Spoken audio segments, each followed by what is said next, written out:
ప్రియమైన దేవుని వారలారా, ఎంతమంది ఈ గూగుల్ మీటింగుల్లో ఉంటున్నటువంటి దేవుని పిల్లలు అనబడుతున్న వారందరికీ మన ప్రభు అయిన యేసుక్రీస్తు నామమున శుభములు వందనాలు మీ అందరికి తెలియజేసుకొనుచున్నాను. మరి ముఖ్యంగా బ్రదర్ గారు స్టీఫెన్ రాజ్ తమ్ముడికి ప్రత్యేకమైనటువంటి నా హృదయపూర్వక వందన తెలియజేసుకొనుచున్నాను. అలాగనే నేను హైదరాబాద్ లో ఉంటానండి. హైదరాబాద్ ప్రాంతంలో JBRC Pirzadiguda bible open university India international అనుసంధానమైనటువంటి కళాశాల కనుక పిర్జాదిగూడలో జేబిఆర్సి ఉంటుంది. నా పేరు శ్రీనివాసులు. నేను ఆర్మీలో పనిచేసి రిటైర్డ్ అయిన తర్వాత తిరిగి దేవుని పరిచర్యలో ముందు కొనసాగుతూ ఉంటున్నాను. నా పరిచర్య నిమిత్తము, అలాగనే నేను చేయుచున్న సేవ నిమిత్తమును, మా సంఘం నిమిత్తమును మీ వ్యక్తిగతమైన ప్రార్థనలు మీరందరూ జ్ఞాపకం చేసుకునవలసిందిగా ప్రభు పేరట మీ అందరికీ విన్నవించి కోరుచున్నాను. వాక్య భాగంలోనికి ఒకసారి మనం ప్రవేశిద్దామండి. ఈరోజు బైబిల్ గ్రంథములో మనకు ప్రాముఖ్యమైనటువంటి విషయాన్ని మనం ఆలోచిద్దాం. ఏంటిదంటే, ఉపదేశం వలన కలిగే మేలులు ఏంటివి? ఉపదేశం వలన కలిగే మేలులు ఏంటివి? ఎందరైతే ఈ గూగుల్ మీటింగ్ లో ఉన్న వారందరికీ నా మాటలు మీకు వినిపిస్తున్నాయండి. దయచేసి మీరు రిప్లై ఇవ్వవలసిందిగా కోరుచున్నాను. అందరికి వినిపిస్తున్నదండి? ఎస్ బ్రదర్, వినిపిస్తున్నాయి. Okay, thank you. ఉపదేశం వలన మనకు కలుగుతున్నటువంటి మేలులు మనం అరగంట ఉంది గనక ఈ అరగంటలోనే మనం కొన్ని విషయాలు మన బైబిల్ గ్రంథములో నుంచి మనం ఆలోచించి నేర్చుకుందామండి. ఉపదేశం వలన మనకు కలుగుతున్న మేలులేంటి? చాలా మందికి ఉపదేశం వలన కలుగుతున్న మేలులంటే ఏంటియో నేటి సమాజంలో ఉన్నటువంటి వారికి, లోకస్తులకు ఎలాగైతే తెలియదు కానీ క్రైస్తవులు అనబడుతున్న మనకు ఉపదేశం వలన ఎన్నో మేలులు దేవుడు మనకు దాచి ఉంచాడు. ఉపదేశం వినుట వలన మన జీవితాలకు, మన కుటుంబానికి, మన బ్రతుకు జీవితాలకు ఎంతో మేలు కొలుపు లాంటివి. ఉపదేశాలు మనం చాలా జాగ్రత్తగా వినాలి. మీరు ఏమేమిస్తున్నారో మిమ్మల్ని మీరు మోసపరచకూడదని చెప్పేసి ఒకసారి యాకోబు రాసినటువంటి పత్రిక మనమందరం కలిసి బైబిల్ గ్రంథాన్ని తీసి చదువుకుందామండి. యాకోబు రాసినటువంటి పత్రిక, యాకోబు గారు రాసినటువంటి యొక్క పత్రిక మొదటి అధ్యాయం, యాకోబు గారు రాసినటువంటి పత్రిక మొదటి అధ్యాయం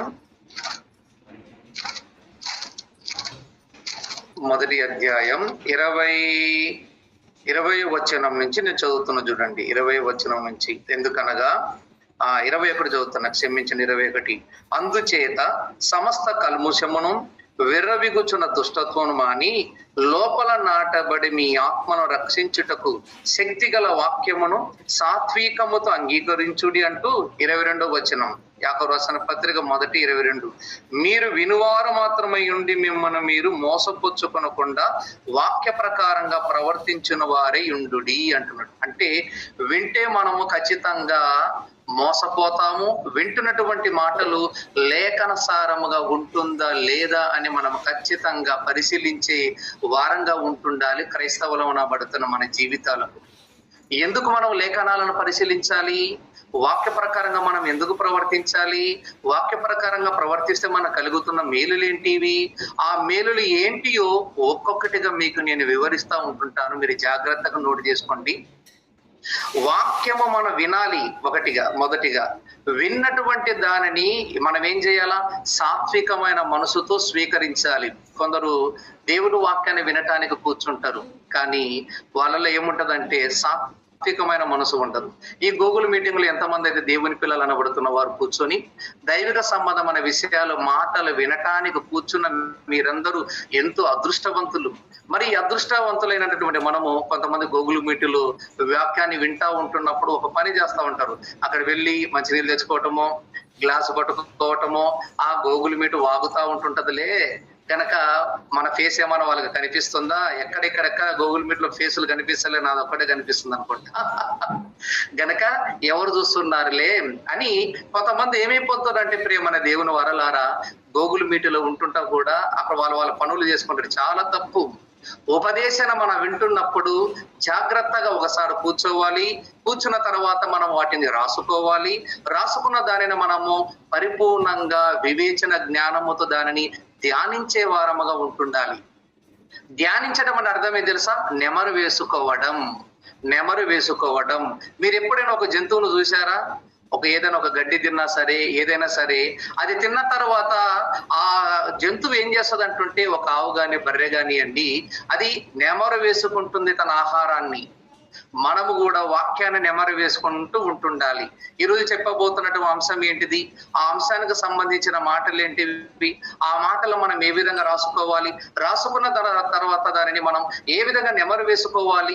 అలా నెమరు వేసుకుంటే మన జీవితంలో ఎన్నో మేలు ఉపకారాలు ఉంటాయి. ఆ మేలు ఉపకారాలు ఏంటియో మీరు వినబోతున్నారు. జాగ్రత్తగా మీరు వినండి దయచేసి. ప్రేమల దేవుని వారలారా, దేవుని ఉపదేశాన్ని వింటే కలుగుతున్నటువంటి మేలులు ఏంటి అని చెబుతున్నాడంటే, సొలొమోను గారు రాసినటువంటి సామెతల గ్రంథము నాకు వివరణిస్తున్న చూడండి. సామెతల గ్రంథం 3వ అధ్యాయం 1వ వచనం. సామెతల గ్రంథం 3వ అధ్యాయం 1వ వచనం. నా కుమారుడా, నా ఉపదేశమును మరువకుము, నా ఆజ్ఞల హృదయపూర్వకముగా గైకొనుము. దేవుని ఉపదేశాలనంట ప్రియమైన దేవుని వారలారా, హృదయపూర్వకముగా గ్రహించాలి. హృదయం ఎక్కడ ఉంది? చాలా మంది అంటారు హృదయం ఎక్కడ ఉందంటే, గుండె ఎక్కడండి అంటారు. హృదయం ఎక్కడ ఉంది చెప్పనంటే, ఏమండి అదిగో దాని చుట్టూ తిరుగుతుంటదండి హృదయం అంటారు. అసలు హృదయం అంటే నేటి సమాజంలో ఉన్న లోక విద్యాలయాలకు గాని, అలాగని హాస్పిటల్లో ఉన్నటువంటి వైద్య రంగానికే గాని అసలు వాళ్ళకి తెలియదు. కానీ దేవుడు గ్రంథం చక్కగా రాయించేసారు. తెలుసు హృదయం ఎక్కడ ఉందో. ఎక్కడ ఉంది హృదయం? ఆది కాండం 6వ అధ్యాయం 2వ వచనం నుంచి మీరు చదువుకుంటూ ఉంటుంటే అక్కడ హృదయము బహు ఏంటంట, మోసకరమైన నరుల యొక్క హృదయ ఆలోచనలు బహు చెడ్డవి అంటాడు. నరుని యొక్క హృదయపు ఆలోచనలు బాల్యము నుండే చెడ్డవి అంటాడు. అంటే హృదయం ఎక్కడ ఉంది ఇప్పుడు? మన బ్రెయినులో ఉన్నది, మన ఆలోచనలో ఉన్నది హృదయం. ఇక్కడ ఈ హృదయం అన్నటువంటి ఆలోచనలు మనం ఏం చేయాలి తెలుసా? ఈ బ్రెయిన్కు ఉన్నటువంటి మెమరీ జీబీ ఎంత తెలుసండి? ఒక మొబైల్లోనే 2GB, 6GB, 8GB, 12GB, 13GB, 14GB అనేకమైన జీబీలు పెట్టుకుంటా ఉంటుంటాం మనం. కానీ మన మెమరీకి ఎన్ని జీబీలు, ఎన్నో కాలానికి సంబంధించిన విషయాలు మనం బ్రెయిన్ లో మనం దాచుకుంటామంటే, దేవుడు అన్లిమిటెడ్ జీబీ బ్రెయిన్ లో పెట్టేసిండు. ఇక్కడ ఉంది హృదయం. ఈ హృదయంలో మనం ఉంచుకోవలసిన ఏంటిది తెలుసా? దేవుని ఉపదేశాలు ఉంచుకోవాలి. ఈ హృదయం మనం ఏం ఉంచుకోవాలి తెలుసా? దేవుని ఆజ్ఞలతో కూడిన మాటలు మనం ఎక్కడ భద్రపరచుకున్నామండి. పాపం రైట్స్ అక్కడ ఉండవు. ఇక్కడ చాలా మంది నేను పాపం చేస్తున్నానండి. పాపం ఎందుకు చేస్తున్నావు? నీ హృదయంలో దేవుని ఆజ్ఞలతో కూడినటువంటి లేకపోబట్టే కదా నువ్వు పాపం చేసేది.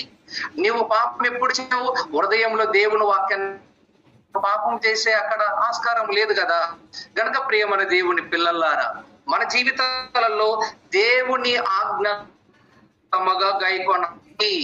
ఈ రోజున చాలా మంది దేవుని ఆజ్ఞలను హృదయపూర్వకంగా గైకొనే ఆశలు కానివ్వండి, హృదయపూర్వకంగా గైకొనే భక్తులు గాని పొదవైపోతున్నారు. ఈ రోజున చాలా మంది లైవ్ లో వస్తుంటారు, అలాగనే ఉంటుంటారు. ఈయన ఎవరు చెప్పేవటాన్ని, ఎవరు ఇంతకు మనోడే అని చెప్పేటోడు, ఇంతకు ఎక్కడో చెబుతున్నాడు, ఇంతకీ కూడా బ్యాక్గ్రౌండ్ ఏంటిది, ఈయన వెనకాల ఉన్నటువంటి యొక్క వ్యక్తులు. ఈరోజు చాలా మంది ఉపదేశాలు చెబుతున్నటువంటి వారి యొక్క మనసులు, వారి బ్యాక్గ్రౌండ్ చూసారా కానీ చెబుతున్నాడు దైవ సంబంధికమైన విషయాలు చెబుతున్నాడు. చెబుతున్న వ్యక్తి అందుతున్నాడు. చెబుతున్న వ్యక్తి ఎవరితను, ఎంతమంది ఫాలోవర్స్ ఉన్నారు వెనకాల, ఇది చూస్తారండి. చాలా తప్పు. మనమందరము క్రీస్తు ఫాలోవర్ గా మారాలి. ప్రియమైన దేవుని పిల్లలారా, క్రీస్తు ఫాలోవర్ గా మారాలి గాని మనుషుల ఫాలోవర్ గా మనం మానకూడదు. మనము క్రీస్తు ఫాలోవర్స్ గాని మనుషుల ఫాలోవర్స్ కాదు. చెబుతున్న వాడు ఎవరబ్బా, ఎంతమంది అబ్బాయి అనుకుంటే అది లైక్ ఇది వెనకాల ఎంత బ్యాక్గ్రౌండ్ ఉంది. ఇవి మీ బ్రెయిన్ లో ఉన్నాయంటే అసలు మీ హృదయం మంచిది కాదు. చెబుతున్న వాడు చిన్నవాడా పెద్దవాడా, చెబుతున్న ఎలాంటి వాడు, అసలు అతని స్టాండర్డ్ ఏంటిది, అతని పొజిషన్ ఏంటిది, అలాంటి పొజిషన్ మీరు చూశారనుకోండి వాక్యం మీలో ఉండదు. ఒకవేళ వాక్యం మీలో ఉన్నా కూడా అసలు వాక్యం అన్నది ఫలభరితము కాదు. ఎందుకు ఫలభరితము కాదు? దుష్టుడు వచ్చి విత్తబడిన వాక్యాన్ని ఎత్తుకుని పోయి హృదయాన్ని కాల్చేసి హృదయాన్ని సాతాన వైపు మళ్ళిస్తాడు. గనక ప్రియమైన దేవుని పిల్లలారా, మన జీవితంలో దేవుడు ఆజ్ఞలను హృదయపూర్వకముగా గైకొంటే అందువలన కలుగుతున్న మేలులు దేవుడు ఎన్నో చక్కటి విషయాలు సామెతల 3వ అధ్యాయంలో రాయించిండు. కింద చూడండి, సామెతల గ్రంథం 3వ అధ్యాయం 2వ వచనం. అవి దీర్ఘాయువును అన్నాడు ఇక్కడ. అవి దీర్ఘాయువును. దీర్ఘాయువు అంటే అర్థమైంది ఆయుసారోగ్యాలు. ఒక మనిషికి దీర్ఘాయువు ఎప్పుడు లభిస్తుంది? ఒక మనిషికి ఆయుష్కాలం దీర్ఘాయువు ఎప్పుడు లభిస్తుంది అని అంటే, నుండు 100 ఏళ్ళు వాడు బ్రతుకుతున్న ఇయ్యబడిన ఆయుష్కాలం అంతా చల్లగా దీర్ఘాయుస్సు అంతా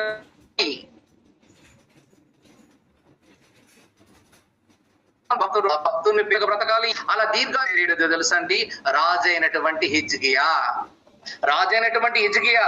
2వ రాజుల గ్రంథం 20వ అధ్యాయం 1వ వచనం నుంచి 6వ వచనం వరకు మీరందరూ రాసుకొని చక్కగా చదువుకున్నాడు. ఒకసారి 2వ రాజుల గ్రంథం 20వ అధ్యాయం 1 నుంచి 6 వచనాల వరకు మనం ఒకసారి ఆలోచించగలిగితే అక్కడ ఏం రాయబడిందో తెలుసా? అక్కడ రాజైనటువంటి హిజ్కియాకు ఆయుష్కాలం అయిపోతుంది. తన కాలం మరణానికి సంభవించటం జరుగుతుంది. అప్పుడు యెషయా ప్రవక్తను పంపిస్తాడు.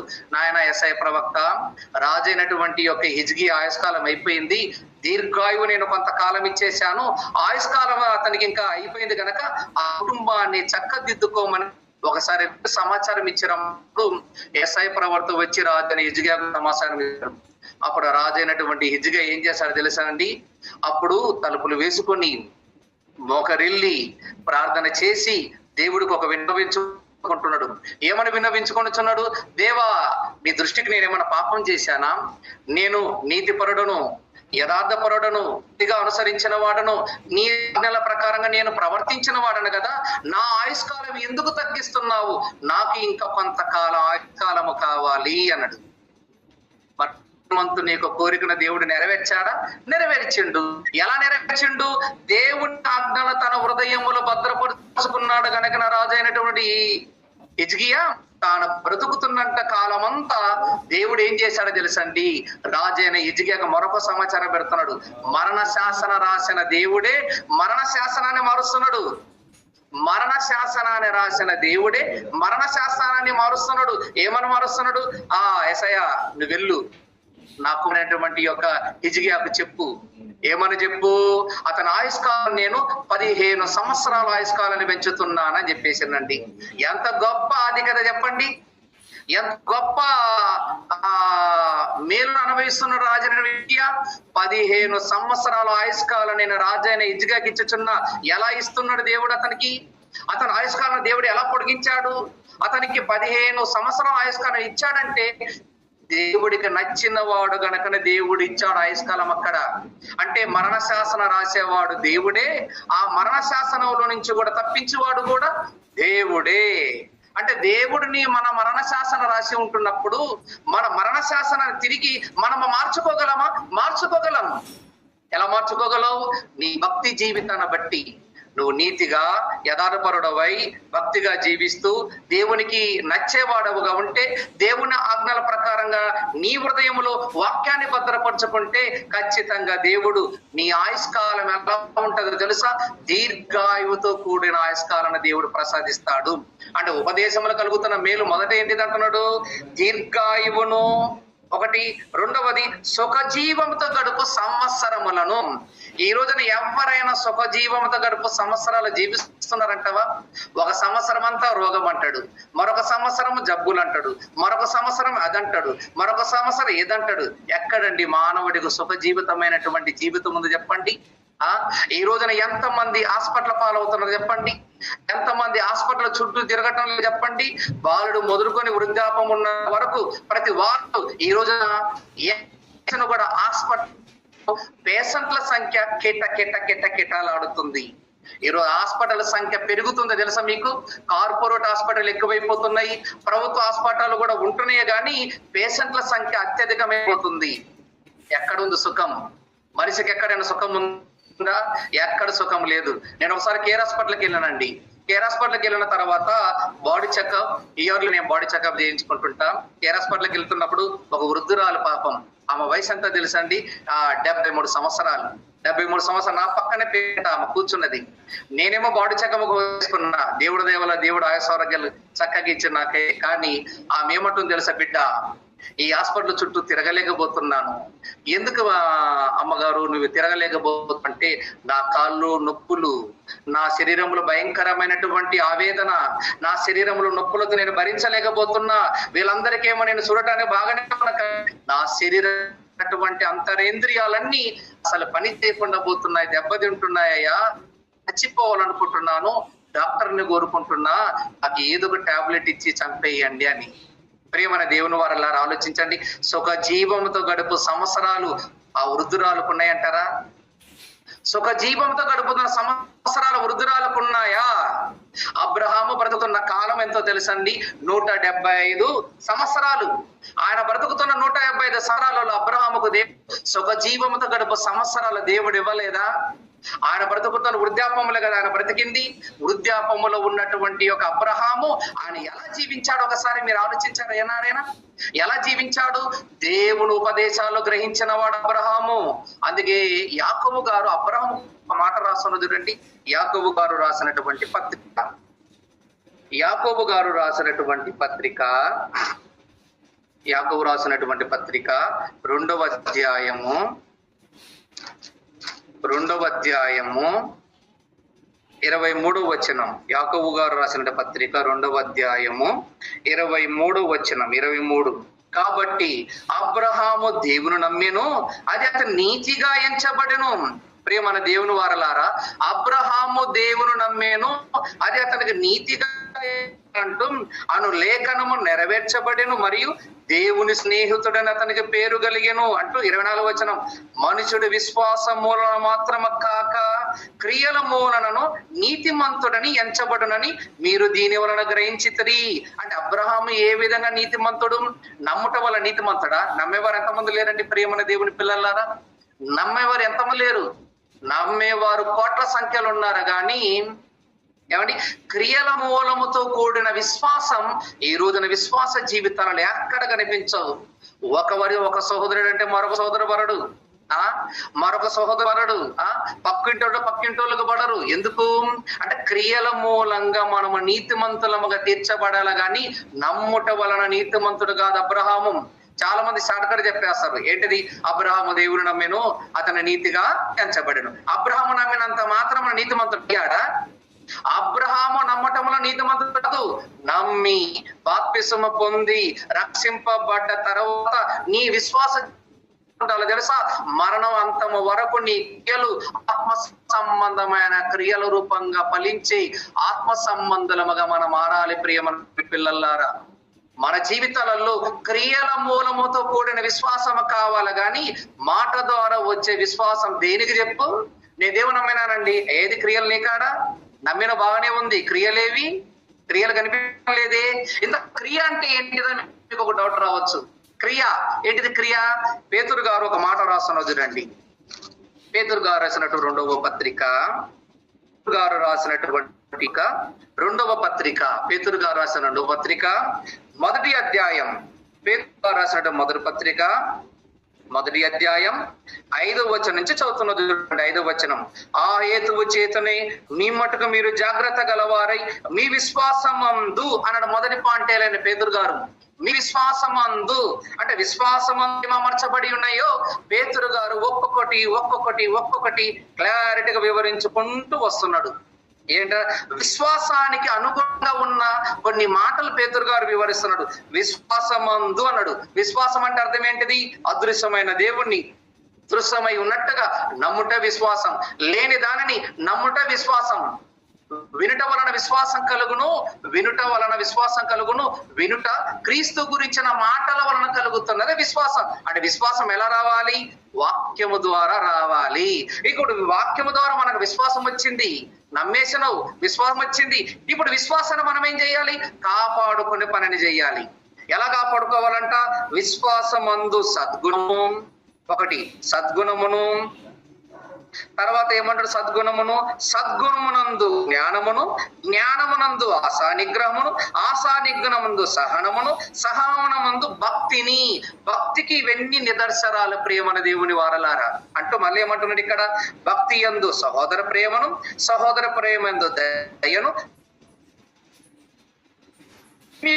ఎడల అవివైన యేసుక్రీస్తును గురించిన అనుభజ్ఞాన విషయములు మిమ్మును సోమరులైనను నిష్ఫలులైనను కాకుండా చెయ్యను. ఈరోజు విషయంలో సోమరులంట సహనం ఉండదు, సోమరులే.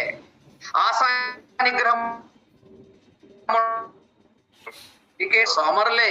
ఇవి ఏవి లేకపోతున్నాయట గల కారణం ఏంటిది? మనం అందరం సోమరులమే. ఉదాహరణకు నేనున్నానండి, నేనే ఒక ఎగ్జాంపుల్ చెప్పుకుంటున్నా. నాలో ఏమి లేదు? సహనం లేదు. నాలో ఏమి లేదు? తర్వాత భక్తి లేదు. నాలో ఏమి లేదు? ఆశా నిగ్రహము లేదు. నాలో ఆశా నిగ్రహము లేదు, సహనము లేదు, భక్తి లేదు, ప్రేమ లేదు, ఆత్మ సంబంధన ఫలాలే లేవు. అలాంటప్పుడు నేను ఎలాంటి సోమరుబోతును. నేను సోమరుబోతును. నేను ఎలా సోమరుబోతునైనాను? ఆత్మ సంబంధమైనటువంటి యొక్క ఫలాలు ఫలించేవాడుగా నేను లేను గనక నేను సోమరుబోతును. మన సోమరుబోతుకు పరలోకం ఉందంటారా? ప్రియమైన పిల్లలారా, సోమరుబోతుకు పరలోకం ఉందంటారా? లేదు. సోమరుబోతుకు పరలోకం లేదండి. సోమరుబోతులు అసలుకి ఏం చేస్తారు? అసలు 24 గంటలు ఏం చేస్తారంటే వీళ్ళందరూ తిందాము, తాగుదాము, సుఖిద్దాం. తిందాము, తాగుదాము, సుఖిద్దాం. ఉదయం ఏం చేయాలి? టిఫిన్ ఉండాలి. తర్వాత ఏం చేయాలి? తినాలి. తిన్న తర్వాత మళ్ళీ ఏం చేయాలి? లంచ్ చేసిన తర్వాత మళ్ళీ ఏం చేయాలి? రాత్రికి వండుకోవాలి. డిన్నర్ వండుకున్న తర్వాత మళ్ళీ ఏం చేయాలి? మళ్ళీ ఏదో ఒకటి మటన్, చికెన్ ఏదో ఒకటి టైం పాస్ చేయాలి. మళ్ళీ ఏం చేయాలి? టీవీ ముందు కూర్చోవాలి. టీవీ ముందు కూర్చొని ఏం చేయాలి? కార్తీక దీపం వస్తుంది చూడాలి. ఈరోజు చాలా మంది కార్తీక దీపాలకు ఎక్కువ దీపాలు ఇంట్లో ఆరిపోతున్నాయండి. ఇప్పుడు మరి దేవుని పిల్లలారా, కార్తీక దీపాలు ఆ దీపం ఏమో తర్వాత సంగతి, కానీ ఇంటి దీపాలు కాపాడుకోండి. ఇంటి దీపాలు కాపాడబాలంటే ఉపదేశాన్ని వినాలి, వాక్యాన్ని బాగా నేర్చుకోవాలి, వాక్యాన్ని పరిపూర్ణంగా హృదయంలో భద్రపరచుకోవాలి. అలా హృదయంలో భద్రపరచుకుంటే ఇంటి దీపాలు ఆరిపోవు, ఇంటి దీపాలు బాగుంటాయి. ఎప్పుడు 24 గంటల టీవీ ముందు కూర్చొని కార్తీక దీపం అంటూ, ఆ దీపం అంటూ, ఈ దీపం అంటూ, లేకపోతే క్రికెట్ అంటూ, ఇదంటూ అదంటూ అసలు టైం పాస్ చేసే సమాజం అయిపోయింది ఈ రోజున. టైం పాస్ చేసే ఏమొస్తా చెప్పు? దానికి మేలు వస్తుందా? లాభం వస్తుందా? రాజు అనేటువంటి హిజ్కియా దేవుడిచ్చిన ఆజ్ఞలు పాటించాడు, మన టైం పాస్ చేశాడా? బ్రతుకుతున్న కాలం అంతా సుఖజీవంతో గడుపున్న సంవత్సరాలు అనుభవించిండ్రు. మన జీవితాలలో సుఖజీవం, నా ఇంట్లో సంతోషం లేదండి, నా ఇంట్లో దుఃఖం అండి, నా ఇంట్లో బాధలండి. అయ్యో నా ఇంట్లో నా కొడుకు నా మాట వింటలేడండి, అయ్యో నా కూతురు నా మాట వింటలేదండి, నా భర్త నా మాట వింటలేడండి. ఎందుకంటలేడు? ఏంటిది? ఏ రోజున కుటుంబ పరంగా కూర్చొని దైవిక విషయాల పట్ల పరిశీలించారు? ఏ రోజైనా కుటుంబంగా కూర్చోవాలి, ఆ కుటుంబ ఆరాధన చేసుకోవాలి, పిల్లలను కూర్చోబెట్టాలి, బైబిల్ గ్రంథాన్ని చదవాలి, చదివిన దాన్ని కుటుంబంలో ఉన్న పిల్లలకు వివరించాలి, వివరించబడిన తర్వాత ఒక పాట పాడుకోవాలి, కుటుంబ సమ్మేళనగా కూర్చొని దేవుణ్ణి ఆరాధించే వారంగా మనం ఉండాలి. ఈ రోజున కుటుంబాల ఆరాధన ఉన్నాయా? తల్లి ఒక పక్కన మొబైల్, కొడుకు ఒక పైన మొబైల్, వంట రూములో మరొక మొబైల్, తండ్రి గారు ఎక్కడో మొబైల్, అందరు ఎవరు సోపాల వాళ్ళు. ఒకప్పుడు ప్రేమానురాగాలు ఉన్నాయి, ఒక చోట కూర్చొని తినేవాళ్ళు. ఈ రోజున ఎవరికి వాళ్ళే తింటున్నారు. చేతులు అదేం తిండో ఏమో కానీ పందిలాగా తింటుంటారు. అసలు తిన్న తర్వాత ఏదో మొబైల్ ఎట్టనే ఉంటుంటది, తింటుంటాడు. ఏ మొబైల్ ఎట్ట ఉంటుంది, తింటుంటాడు. ఏదో పెద్ద బిజీ అన్నట్టుగా. ఏదో బిజీ నాకు మాకు అర్థం కావటం లేదు. ఏమండి? దానివల్ల ఏం లాభం చెప్పు? దానివల్ల నీకేమన్నా దీర్ఘాయుస్సు వస్తుందా? దానివల్ల నీకు సుఖజీవంతో సంవత్సరాలు వస్తాయా? ఆత్మ సంబంధమైనటువంటి ఉపదేశాలతో మాటలు ఇదిగో సహోదరుడు స్టీఫెన్ రాజు బ్రదర్ గారు ఎంతో మంది మీకు ఇలాగ అనుగ్రహించి మీకు ఎన్నో ఉపకారాలు చేస్తున్నాడు. గారు పని చేసుకుంటూ ఇదిగో వచ్చి దేవుని పనిని చేసుకుంటూ తన కుటుంబం, ఆయన బ్రదర్ గర్భాన్ని కాపాడుకుంటూ అనేక మందికి దైవ సంబంధమైన విషయాలు వినిపించి నేర్పించాలని గొప్ప సంకల్పంతో పని చేస్తున్నాడంటే దేవుని దృష్టిలో బ్రదర్ తమ్ముడు చాలా గొప్పవాడు. కనుక ప్రియమైన దేవుని వారలారా, ఉపదేశాన్ని నేర్చుకునటంలో బద్ధకొసలు కాకండి. దేవునికి ఆత్మ సంబంధ పనులు చేయటంలో సోమరుబోతులకి మనం సోమరుబోతులు అవుతున్నామంటే లేదు అని అర్థం. ఇంకా లాస్ట్ వచ్చి చెప్పి టైం అయిపోతుంది కనుక ముగించుకుందాం. అదే పేతురు గారు రాసినటువంటి 2వ పత్రిక 1వ అధ్యాయం మొదటి అధ్యాయం 12 పేతురు గారు రాసినటువంటి 2వ పత్రిక మొదటి 12వ వచనం. కాబట్టి మీరు ఈ సంగతులను తెలుసుకుని మీరు అంగీకరించి సత్యమందు స్థిరపడి ఉన్నను వీటిని గురించి ఎల్లప్పుడూ మీకు జ్ఞాపకము చేసుటకు సిద్ధముగా ఉన్నాను అంటున్నాడు. ఎవరు సిద్ధముగా ఉన్నాను అంటున్నాడు? ఎవరు? పేతురు గారు. వీటి గురించి నేను మీకు అనేకమైనటువంటి సంగతులు నేను మీకు జ్ఞాపకము చేయదలుచుకున్నాను. ఇలా జ్ఞాపకం చేయటం వలన ఏంటి లాభం? దేవుని సంబంధమైన ఉపదేశాలు జ్ఞాపకం చేయటం వల్ల ఏంటి లాభం అంటే 11వ వచనంలో చెబుతున్నాడు మళ్ళీ పేతురు గారు. 11వ వచనములో మీరిట్టి క్రియలు చేయవారైతే ఎప్పుడూను త్రొట్టిల్లరు. చాలా మంది అంటారు నేను పడిపోతున్నాండి పాపములు అంటారు. ఎందుకు పడిపోతున్నావు? కారణం ఏంటిది? కుటుంబంలోని పిల్లలు పాపములు ఎందుకు పడిపోతున్నారు? నీ పాపములు పడిపోతున్నావు. ఏదో నా కాలు జారుతుందండి అంటున్నాడు. నీ కాలు ఎందుకు ఉపదేశాలతో కూడిన ఆత్మ సంబంధమైన నీలో కనిపించటం లేదు. నీలో కనిపించటం లేదంటే అర్థం ఏంటిది? నువ్వు త్రొట్టిల్లుతున్నావు. నువ్వు త్రొట్టిల్లుతున్నావు అంటే అర్థం ఏంటి అంటే ఉపదేశం అన్నది నీ హృదయంగా అమర్చబడలేదు. ఇక్కడ అమర్చబడింది అనుకోండి ఉపదేశం. త్రొట్టిల్లవు. మరి దేవుడు చెప్పిన మాట అబద్ధం అంటారా చెప్పండి? చాలా మంది నేను త్రొట్టిల్లుతున్నా బ్రదర్, నేను తప్పిపోతున్నానండి, నా వల్ల కావటం లేదండి, నేను వాక్య ప్రకారంగా జీవించలేకపోతున్నాండి. ఎవరన్నారు? అసలు దేవుడి ఆజ్ఞ చాలా సులువు అండి. ఏంటి సులువు చెప్పండి? దేవుడిచ్చినటువంటి ఆయుష్కాలాన్ని, దేవుడిచ్చినటువంటి బ్రతుకును మనం ఎందుకు వ్యర్థపాలు చేసుకోవాలో చెప్పండి ఒకసారి. జీవితాలలో దేవుడిచ్చిన ఆయుష్కాలాన్ని చక్కగా దేవుని పని కొరకు ఉపయోగించాలి. ఈ దేహము దేవుడి వలన అనుగ్రహింపబడింది. ఈ దేహాన్ని దేవుడు పోషించటానికి కొరకై ఎన్నో కోట్ల రూపాయలు ఖర్చు చేసిన దేవుడు. ఒకసారి మీరు తింటున్న తిండి యొక్క లెక్కేసుకుంటేనా అసలు దేవుడికి మీరు అంత అప్పు ఉన్నారు తెలుసా? దేవుడికి మీరు ఎంత అప్పు ఉన్నారు తెలుసా? మీరు దేవుడికి ఎంత అప్పు ఉన్నారంటే దేవుడికి తీర్చేనంత అప్పు మీరంతా. అందుకు దేవుడు మన తెలుసా ప్రతి దాని మీరు లెక్క చెప్పాలన్నాడు. తింటున్న కట్టుకున్న బట్టకు లెక్క, గాలి పీల్చుతున్నానికి లెక్క, భూమిలో వచ్చుచున్న పంటకు లెక్క, అన్నిటికీ మీరు ఖచ్చితంగా లెక్క చెప్పాలి. నా వయసు 48 సంవత్సరాలు. దేవుడు 48 సంవత్సరాలు పోషించాడు. ఈ 48 సంవత్సరాలు పెంచి పోసిన తర్వాత నేను సోంబరిపోతున్నాయి. ఆత్మ సంబంధమైన కార్య పట్ల లక్ష్యం ఉంచకుండా, ఉపదేశాలు వినకుండా, దేవుని ఆజ్ఞ ప్రకారంగా జీవించకుండా నా ఇష్టానుసారంగా నేను బతుకుతుంటుంటే అప్పుడు దేవుడు అంటాడు, ఒరే నేను నీ దేహాన్ని నేనే కదా కట్టింది, నీ దేహానికి ఆయుష్కాలం నేను ఇచ్చాను కదా.